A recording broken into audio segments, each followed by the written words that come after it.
From the PEP Radio Newsroom, this is the Hourly News Blast. LGBTQ Nation is reporting. Well, before we begin, consider the following background information.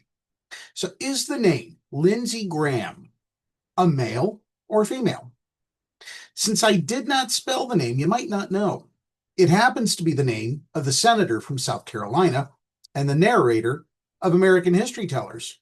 They are two different people, but they are both male. However, if I had spelled the name Lindsay, you might think the person is female. Consider that Michael Learned was the mother of John Walton in the 1970s television series, The Waltons. Michael is usually a male name, but Michael Learned is female. Carroll O'Connor played the role of Archie Bunker in the television series All in the Family.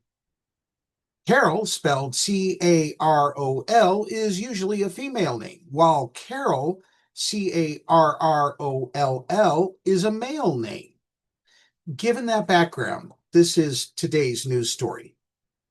Representative Sarah Jacobs, a Democrat from California, posted a video on Thursday showing her and a fellow Democratic Congress member convincing House Republicans to drop an amendment that would have banned the use of gender pronouns on business cards, email signatures, and other professional identity elements by State Department employees, contractors, and other officials.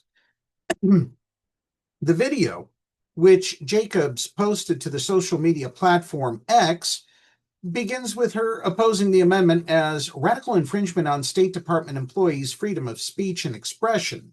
She noted that gendered pronouns help individuals avoid the stigma and embarrassment associated with being misgendered in a professional setting. Heaven forbid people know who they're communicating with over email when face-to-face conversations aren't possible, Jacobs said.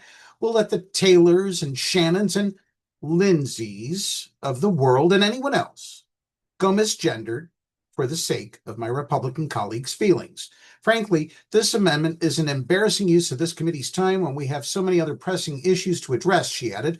I am ashamed we're even having to talk about it. Jacobs' colleague, Representative Brad Schneider, the Democrat from Illinois, then asked the amendment's lead sponsor, Representative Keith Self, the Republican from Texas, if the policy would prevent the use of Mr. or Mrs. on business cards. Self responded that his amendment wouldn't stop the use of those honorifics, adding, sometimes people use the pronouns, and that's why this is here incorrectly. Gender is immutable, so the Mr. and Mrs. used improperly with what their natural sex would not be allowed. Jacobs then said, in my email signature, Sarah Jacobs, I have she, her. Those are my pronouns. But under your amendment, this would also not be allowed.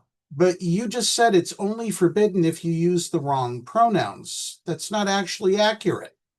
Self then admitted, correct.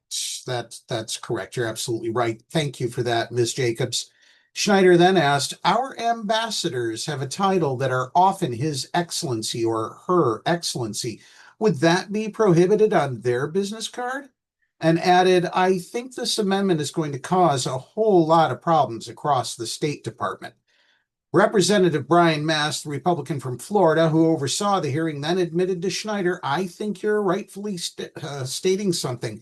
This is, I believe, this is a serious conversation. Mast then asked Self if he would allow the Congress members at the hearing if they would grant unanimous consent to withdraw Self's amendment without objection. Self allowed it, and the amendment was withdrawn. Jacobs commented on X, guess my Republican colleagues didn't think this one through. That's the News Blast at this hour. PEP Radio is available on the Live 365 app, the PEP Radio page at paequality.com, Roku, and Alexa. Halloween music is coming to PEP Radio beginning October 1st, so be sure to stay tuned. Up next, we have the Meadville area weather forecast here on PEP Radio.